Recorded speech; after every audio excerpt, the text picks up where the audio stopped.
Welcome back to Kamikaze Overdrive MMA predictions for UFC Live, Hardy vs. Lytle. This event will take place on August 14th, 2011, which is a Sunday, and it's a free event on live TV. I'll be doing predictions for the 4 main card fights, along with predictions for 5 of the preliminary bouts. Now, I'd like to give a quick shout out to sbrforum.com, another location where I post my videos, and there was a lot of good debate back and forth, which I always enjoy reading, so please keep up the good work, guys. Now, before moving on to UFC 133, I went 7-3 for the full card and 4-1 on the main card, which pushes me to 125-59, which is pretty decent showing, but I'd like to improve upon my predictions. And on that note, let's get right to it, and here's my first set of preliminary bouts. So here are my preliminary predictions. I'm doing 5, and again, I'm leaving a couple off, and one, the situation there is if I don't feel like I have a gut feeling or a good indication one way or another, I just don't predict the fight, and I'll leave that the way it is. The first fight is TJ O'Brien versus Cole Miller. Now, Miller looked fantastic against Ross Pearson, and then in his next bout, he got overwhelmed by Matt Wyman. Where TJ O'Brien, he's a submission machine. He had all 16 of his wins have come via tap out, and he has 12 by triangle choke. That's certainly something Miller will need to be aware of. Now, Cole Miller, he's never been submitted in his career, and his striking has looked good when he's not getting overwhelmed by a very aggressive wrestler like Matt Wyman. Now, in my opinion, all Miller has to do is keep the fight standing to win this, so I've got Cole Miller to win it by stoppage. Up next, we're moving to the 205-pound light heavyweight division, Carlos Vemola versus Ronnie Marks. Now, both guys are proven finishers, and they've done so with both submissions and stoppages. Vemola is a multi-time Czech national wrestling champion, and he really showed this in a dominant fashion when he absolutely steamrolled Seth Petrozelli. He took him down and simply pounded him out and just overwhelmed Petrozelli in their fight. Now, Marks, he's still developing his skills. This is his UFC debut, and I would expect that Vemola is just going to be simply too much for him everywhere the fight goes, standing and on the mat. So I'm going to take Carlos Vemola to win this fight via stoppage. Now we go to the 185s, the middleweight division, Ed Herman versus Kyle Noak. I felt this is it's a tough fight to call. Herman, in his return bout, made very short work of Tim Crater. It's almost a 2-year layoff is what that followed up, so I'm not 100% sold that he's got the ring rust off yet. It was a very brief fight. Well, Noak has looked good in his last 3 UFC bouts with 2 submission wins and 1 TKO. Now, statistically, Noak has better takedown defense and better takedown completion rates than Herman. And Herman's been submitted 5 times in his career, so I'm going to take Noak in this bout to pick up the win via submission. We're moving down to the 135-pound division, Joseph Benavidez versus Eddie Wineland. Now, this fight, I feel, should probably be on the main card, and let's hope they have time to fit it in somewhere. Wineland, he's really had a tough couple of draws to start his UFC career. He took on Uriah Faber in his debut, and now he's taking on Uriah Faber's alpha male teammate in Benavidez. Wineland, he showed good takedown defense early against Uriah, but continual having to defend Uriah's shots really took its toll. And Benavidez, he's had success against pretty much anybody not named Dominic Cruz. Now, Eddie Wineland, he's had trouble in the past with wrestlers, and if Benavidez was able to hold his own with Dominic Cruz on the feet as he did in the split decision fight they had, I think he should be okay here. I'm going to take Joseph Benavidez to wind the fight down and pick up a submission. And finally, Jared Hammond versus CB Dalloway. Now, Dalloway got stopped by Mark Munoz in his last bout, but until that, he looked pretty decent until he got stopped. FightMetric.com has the former NCAA Division I wrestler's takedown completion rate at 67%, averaging almost 5 attempts per fight, while Hammond's takedown defense is a very vulnerable 23%. Hammond has had issues being taken down by less skilled grapplers than CB Dalloway, and CB is a finisher when he gets the fight to the mat. Now, before this fight officially got dropped to the undercard, originally it was on the main card, I did a full breakdown and really researched it, so I feel very confident taking CB Dalloway to hand Jared Hammond his first defeat via submission. And those are my 5 preliminary picks. Moving now to the main card. In the welterweight division, 6-2 Amir Sadollah will take on 28-11 Dwayne Bang Ludwig. Ludwig is coming off a decision victory at UFC 122, which snapped a 2-fight losing streak. Amir has back-to-back victories and 4 wins over his last 5. This fight has the makings of a Muay Thai war, as Ludwig and Sadollah are primarily strikers. Each fighter averages less than 1 takedown attempt per fight, especially Ludwig, who is closer to 1 takedown attempt every 4 fights. So I expect these guys are really going to open up without the threat of being put on their back. The question is, who's going to get the better of the exchanges? Comparing the fighters, the experience edge definitely goes to Ludwig, with more than 4 times the fights of Amir. Dwayne also has notched 10 career knockouts, while Amir has none. Ludwig has a powerful straight right, and he sets it up with his left in a 1-2 combo. He has good leg kicks, and in his last bout he threw a number of effective head kicks. I really like the constant movement that Ludwig uses, and he's not afraid to stand in the pocket in order to land. Statistically, he has racked up some impressive striking totals, including a career-high 99 strikes landed in his last octagon appearance. Now, Amir Sadollah is no slouch either in that category, averaging 94 strikes per fight over his last 4 wins, including 134 against Phil Baroni. Defensively, I lean towards Sadollah as he absorbs less punishment and has only been knocked out once, while Ludwig has suffered 5 stoppages and got dropped by both Jim Miller and Nickel Shipshack in his last 2 bouts. This has me believing that Bang's chin isn't what it used to be and he is vulnerable against a precision striker. Compounding things further, Sadollah will have a significant 5-inch reach advantage, which should help him to land first and keep Ludwig on the outside. Amir is technically sound, he makes few mistakes, and where Ludwig throws 1-2 combinations, Amir tends to string together combos of 3 and 4. Ludwig does like to slip and throw counter strikes, but Amir's use of straight punches, along with his reach and sound defensive skills, will limit Ludwig's success when countering. The work rate and superior endurance of Amir should be the clincher, as he seems to be in full attack mode bell to bell, while Ludwig slowed down noticeably in the later stages of his last bout and has only gone beyond the first stanza twice over his last 9. Amir will constantly push forward, backing his opponent against the cage, making it difficult for them to avoid his strikes. In his last 2 bouts with Peter Swoboda and DeMarcus Johnson, he really opened up when they had their backs on the wall, including using the Thai plum to further control his opponent. The combination of Amir's volume of strikes, endurance, and sizable reach advantage, and Ludwig's growing susceptibility to being knocked out, has me picking Amir Sadollah to record his first career TKO win over Duane Ludwig. Moving to the lightweight division, 15-3 Donald Cowboy Cerrone will take on 14-1 Charles de Bronx Oliveira. Cerrone has won 4 in a row, while Oliveira is coming off what is now a no contest after his win over Nick Lentz was overturned for the use of an illegal knee. Now, this has the makings of a great fight. Both guys have outstanding submission skills and dynamic striking. Breaking down the ground game first, each guy has only tasted defeat via submission on 1 occasion. Outside of that, they have dominated their opponents on the mat. Cerrone has made a career out of submitting fighters with less than stellar ground games like Paul Kelly, Chris Hordeski, and Anthony Angiolani. Cowboy has a solid guard and will attack continually, stringing together submission after submission.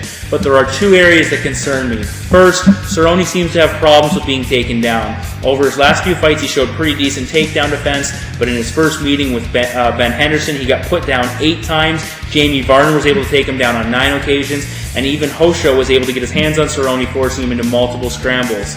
The second issue is that Cerrone has a tendency to avoid going to the ground with talented grapplers, as the majority of his submission victories have come against guys that have limited grappling skills. Oliveira, on the other hand, has absolutely no fear of taking the fight to the ground against a skilled opponent.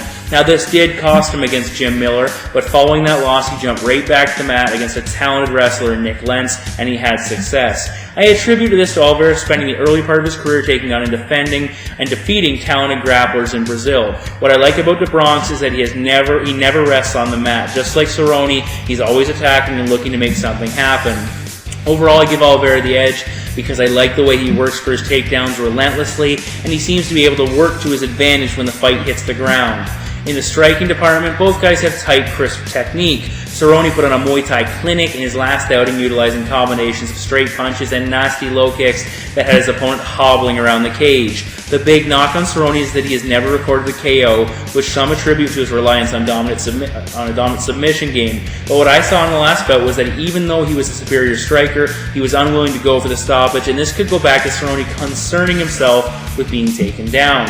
For Oliveira, because he isn't concerned with being put on his back, he's able to strike much more freely and take more chances, and as a result, Oliveira has racked up 6 knockouts. His use of knee strikes from the Thai clinch are devastating. His hands are fast, and so are his kicks. What really sets him apart is the variety of strikes, as he will often attempt switch and push kicks and flying knees. I really like Donald Cerrone's striking technique, but I think that Oliveira's rapid movement, unpredictability, and Cowboy's concerns over being taken down will make it tough for Cerrone to settle in. Cowboy likes to fight where his opponent is weakest, and the last time he fought a talented all-around fighter like Oliveira, he got submitted by Ben Henderson.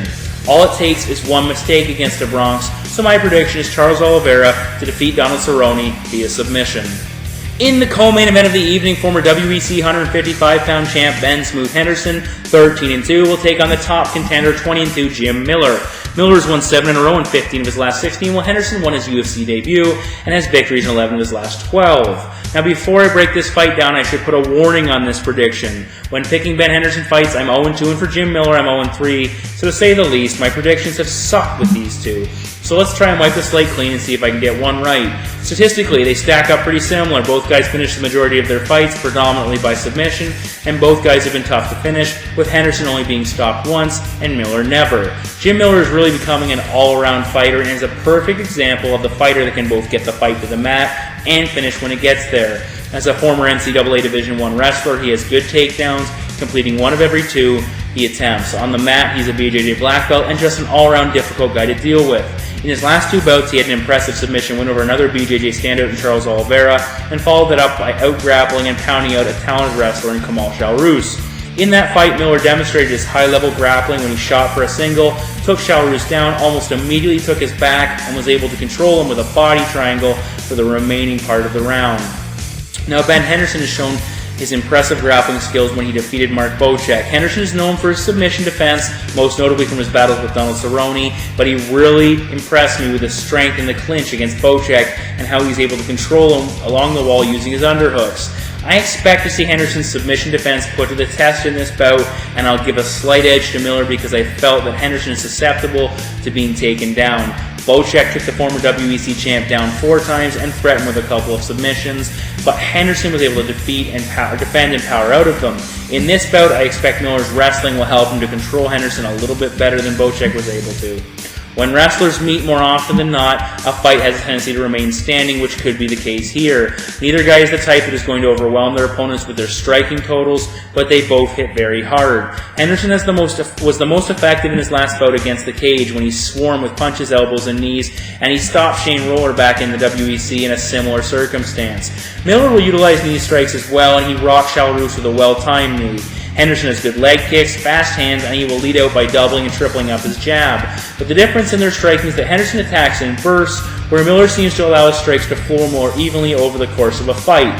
Ben's style allows his adversaries to regroup between attacks, where Miller makes them forces them to defend constantly. Both guys have tremendous work ethics. I don't anticipate either guy gassing. I expect this will be the fight of the night contender, and even though both are finishers, I expect this one to go the distance. I like Ben Henderson, but I go back to the Anthony Pettis match, where Pettis was able to do just a little bit more in each area, landing more strikes and surprisingly out-grappling Henderson. I think that Miller is on another level compared to both Pettis and Henderson, and will be just too much for the WEC vet, so my prediction is Jim Miller to defeat Ben Henderson by decision. In the main event, welterweights Dan the Outlaw Hardy 23-9 will take on 40-18-4 Chris Lights Out Lytle. Hardy has dropped 3 in a row against some of the elite of the welterweight division, including GSP, while Lytle suffered an upset defeat against Brian Ebersol, which snapped a 4-fight winning streak. This fight has the capacity for entertainment. Both guys like to throw, and despite his high submission numbers, we rarely see Chris Lytle take the fight to the mat. In fact, Lytle hasn't completed a takedown since UFC 89 back in 2008, which will be a nice change of pace for Hardy, as 2 of his last 3 opponents have averaged 4 takedowns a fight. Hardy is working on his grappling, but for the most part it's for defense, so I don't expect to see him working for takedowns against Lytle, which should keep him out of danger of being submitted. Lytle has a couple of wins via submission in the UFC, but each time it was his opponent that took the fight to the mat, not him. So unless something out of the ordinary happens, this matchup should remain standing. Knockout-wise, Hardy has the far superior numbers at 11 stoppage victories to 3 by Lytle. Comparing their striking styles, Hardy likes to counter and attack in combinations, while Chris loads up with his punches and usually throws them in singles. Against Mike Swick, Dan had a lot of success landing counter strikes. Swick would wade forward, landing some of his punches, and Hardy would return fire in his backswing and stumbled Swick a number of times. Lytle's style is effective if there are openings for him to fit his punches into, but against an opponent that covers up well, Lytle has trouble landing his strikes flush. Against Brian Ebersol, Lytle continually launched big shots, but because Ebersol covered up well, a lot of them didn't get through. Lytle is probably more effective when he gets in tight and dirty boxes. If he can turn a fight into a brawl and attack continuously with short punches and knees from in tight, he seems to be far more effective than when he restricts himself to throwing big bombs. Hardy will fight from the clinch as well, using the tie plum to execute a perfectly timed knee to the head of Marcus Davis. In that fight, he sent him crashing to the mat. Again, I expect that this fight is going to spend the majority of the time on the feet, and probably both guys are going to land their fair share of strikes. Now, Hardy suffered his first career knockout at the hands of Carlos Condit, which has some questioning his chin, but based on the recent footage of Condit stopping Dong Yeon Kim, I don't think getting knocked out cold by the natural-born killer is really an indication of a faltering chin. Now, Lytle has never really been knocked out in a fight, suffering TKOs as a result of cuts, but Brian Ebersol dropped Lytle with a well-timed knee, so it is possible. Now, Dan Hardy has talked about returning to his pre-GSP fighting style, focusing on being faster in the cage. If this is the case, then Lytle will need to focus his attack more on closing the distance and fighting in tight. But again, this could prove difficult because Hardy will be the faster opponent and should be able to create distance and force Lytle to chase him. In addition to a speed advantage, the Brit is also going to have a significant reach advantage of 6 inches. Outside of Carlos Condit, it has been a long time since an opponent has been able to beat Dan Hardy only using striking. If you combine the reach, speed, style, and probable endurance advantages that Hardy should have, I feel he will be able to outpoint Chris Lytle in this matchup. So my prediction is Dan Hardy to defeat Chris Lytle by decision. Alright, welcome back to Kamikaze Countdown. 3 things I want to touch upon, and the first is Dennis Hallman's lilac short shorts. Now, people are going to say, I didn't like them. Dana White didn't like them, clearly. And people are going to come with the angle, it's all about, homophobic. No, it's not what it is.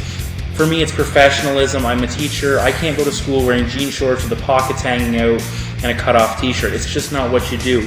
There's kind of an accepted garb you wear in the octagon. I know there's nothing saying you can't wear shorts like that, but at the same time, you don't see people doing that very often.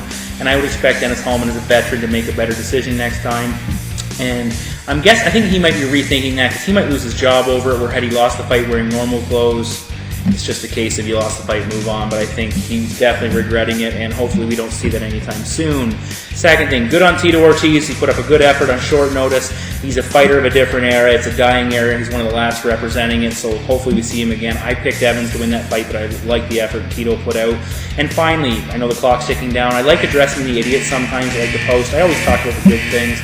I've had one guy, people think they're big and tough because they can post and write comments, and they're fully entitled to, but I'm fully entitled to talk back, which I'm doing now. And the first one is I had some guy try to pick a fight with me. He challenged me to a fight a couple weeks ago on one of my shows. Seriously, get real, guy. And the second one was I had a guy last week in the SBR forum. People love to do this. I stopped reading at this, like we care, or I stopped watching at this point. And he said I stopped watching when I said that Mike Pyle's last fight was against John Hathaway, which clearly I didn't say that. The guy's a moron. If you go back and check it out, what I said was Mike Pyle's last fight against an up-and-coming, young, talented fighter was John Hathaway. I know he fought Ricardo Almeida between that fight, but it was kind of a statement, a comparison I was making. So again, if you're one of those guys who likes to go and make stupid comments and try and build yourself up, or girls, maybe it's a girl, I don't know, build yourself up with typing stuff online, think before you hit enter, please. For all of us, Kamikaze Countdown. Thank you. So those are my predictions. I did my best to shorten things up just a little bit. I hope you enjoyed my video. Thank you for all the comments, and please send me messages and let me know what you think of my work. Please check out DocSports.com. I just started writing for them. I did a breakdown of the Ortiz Evans fight and betting options. They do a lot of good work on MMA and all sorts of sports. And again, thank you very much, and I'll see you back here again next time. Good luck with the betting this weekend.